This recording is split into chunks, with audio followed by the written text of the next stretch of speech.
धुरंधर part 2 ने हमारे देश की दलाल मीडिया को पीछे छोड़ दिया है प्रोपेगेंडा में। जिस तरह से प्रोपेगेंडा किया जाता है, वन साइडेड नैरेटिव बनाया जाता है, ये हमको धुरंधर पार्ट 2 में बिल्कुल साफ देखने के लिए मिलेगा। डायरेक्टर से तो यही लग रहा है कि उसको बेरोजगार जनता पार्टी को सीधे ज्वाइन कर लेना चाहिए या साफ बता देना चाहिए कि मैंने बेरोजगार जनता पार्टी ज्वाइन कर ली है। मूवी में वन साइडेड नैरेटिव इस तरह से फैलाया जाता है कि मूवी में दिखाया जाता है कि नोटबंदी क्यों सही थी, क्यों हुई थी, कि पाकिस्तान से फेक करेंसी आ रही थी।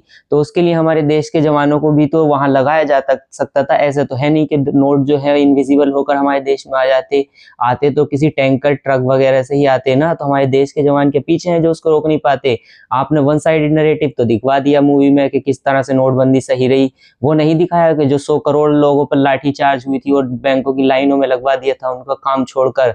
तो इसी को बोलते हैं वन साइडेड नैरेटिव। दूसरी साइड हमें दिखाया जाता है कि 2014 के बाद से हमारी कंट्री किस तरह से सेफ हो गई और उससे पहले की गवर्नमेंट डरपोक थी। 2014 के बाद से हुए अटैकों में, जैसे कि 2016 में हुए पठानकोट अटैक जिसमें 7 सैनिक मारे गए, उसके बाद में हुआ 2016 में हमारा उरी अटैक जिसमें 19 जवान शहीद हो गए। उसके बाद में हमारा हुआ 2019 में पहलगाम अटैक जिसमें 40 से ज़्यादा हमारे जवान शहीद हो गए।